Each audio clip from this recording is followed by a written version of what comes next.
HOA Karen demanded my house code while I was working, billed me for a motel, then got arrested. Give me the code or I'm calling a locksmith. Diane screamed through my closed office door during a client call.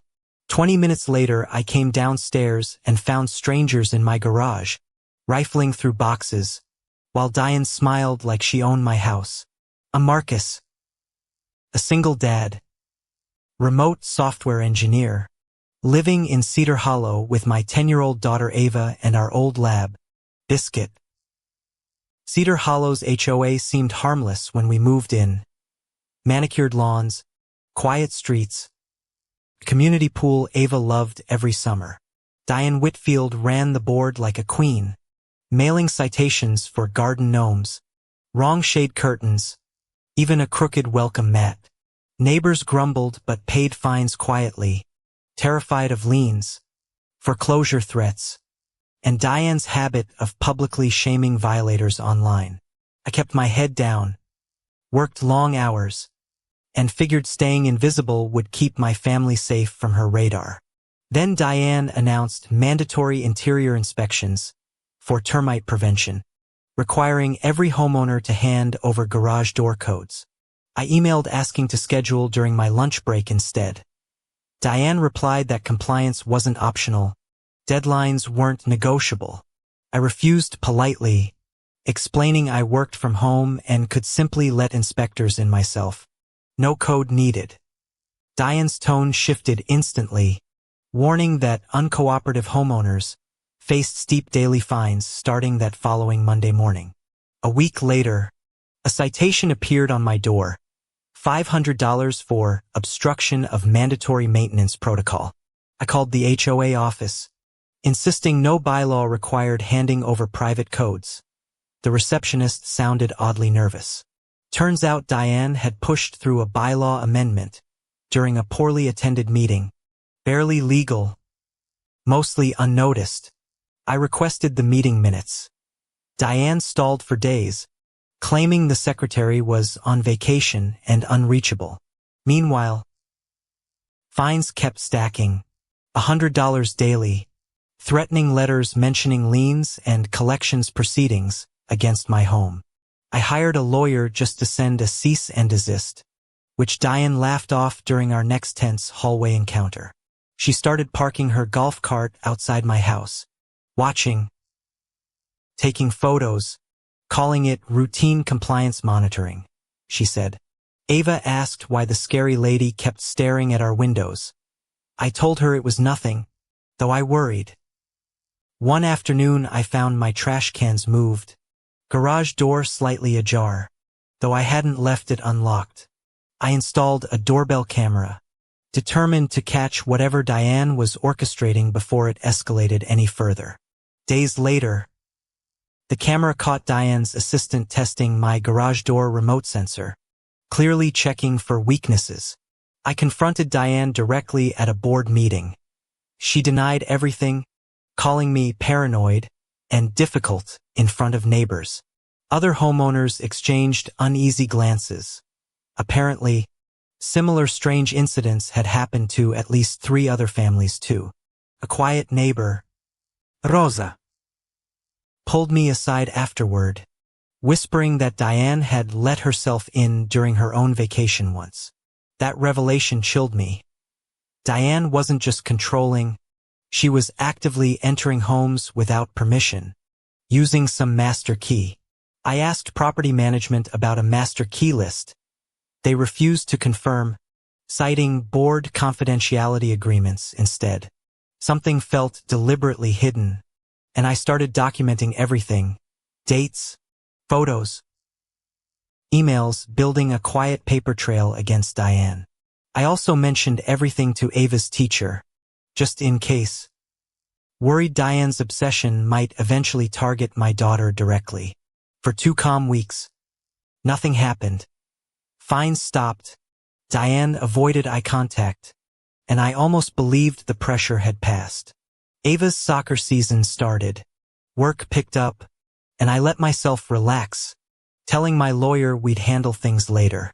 Rosa mentioned Diane seemed distracted, busy with some big HOA fundraiser project she wouldn't fully explain to anyone.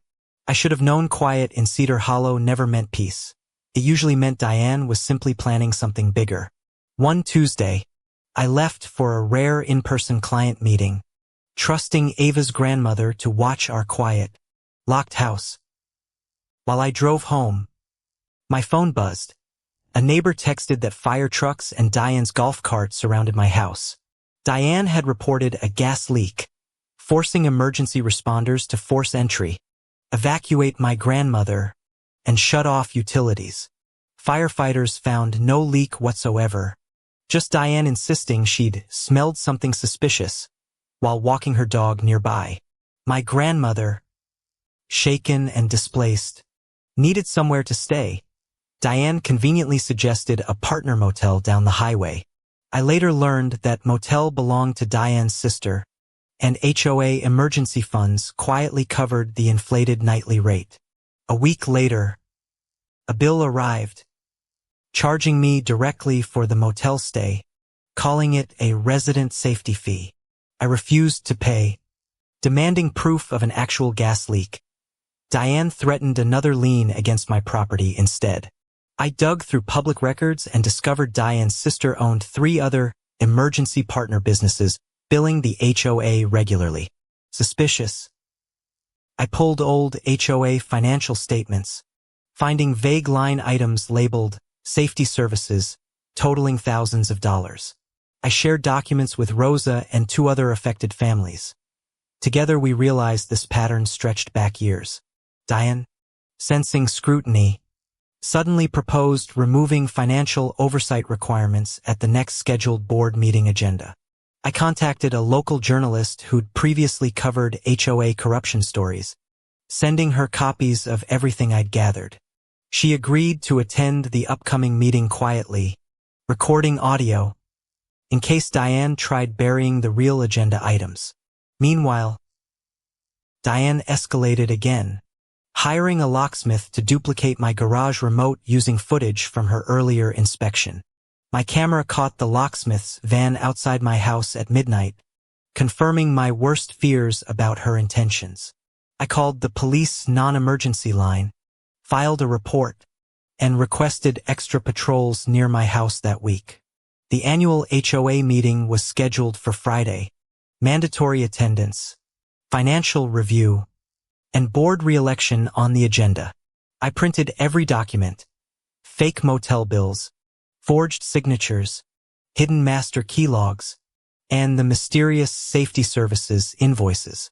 Rosa gathered 3 more neighbors willing to speak publicly, finally breaking years of silence around Diane's quiet intimidation tactics. My lawyer reviewed everything, confirming the bylaw amendment was invalid, never properly voted on, therefore completely unenforceable legally. The journalist confirmed she'd attend, camera ready, promising to publish whatever unfolded during Friday's community center gathering.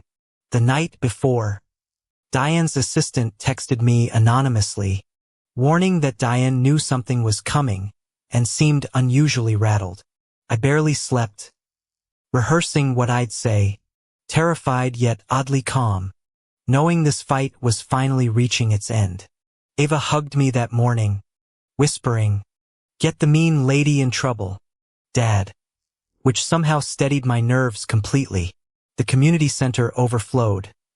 Nearly every household showed up, sensing something big was finally about to happen tonight. Diane opened smugly, praising her leadership, until I stood up and requested to address the room before elections. She tried silencing me, citing meeting protocol, but the crowd shouted for her to let me finish speaking. I projected the fake bylaw amendment on screen, proving it lacked required votes, quorum, or proper homeowner notification. Gasps rippled through the room as I revealed Diane's sister owned the emergency motel, billing HOA funds repeatedly. Rosa stood next, describing Diane letting herself into her home during vacation, using an unauthorized master key copy. 2 more neighbors confirmed similar break-ins, describing missing items, moved furniture, and unexplained garage door malfunctions afterward. I played doorbell footage of the locksmith duplicating my remote. Time-stamped the exact night Diane's assistant sent that warning. Diane's face drained of color. She stammered excuses, blaming miscommunication and overzealous safety measures gone slightly wrong. The journalist raised her hand, calmly asking about 6 years of unexplained safety services payments totaling nearly $90,000. Diane snapped, screaming that everyone was ungrateful, that she'd sacrificed everything, keeping Cedar Hollow's property values protected. In her outburst, she admitted keeping spare keys for emergencies, essentially confessing to unauthorized entry in front of everyone. Someone had already called police, anticipating trouble. 2 officers walked in just as Diane's confession finished echoing loudly. Officers reviewed the printed evidence, footage, and fraudulent invoices, then quietly asked Diane to step outside with them. Diane resisted, insisting this was harassment, but officers calmly explained probable cause for fraud and unlawful entry charges. Neighbors watched, stunned, as officers handcuffed Diane Whitfield right there, escorting her out past her own trophy wall. Within weeks, the HOA board dissolved her position, reimbursed every fraudulent fine, and hired independent financial auditors immediately. Ava and I finally repainted our mailbox whatever color we wanted, laughing freely under a sky that finally felt ours.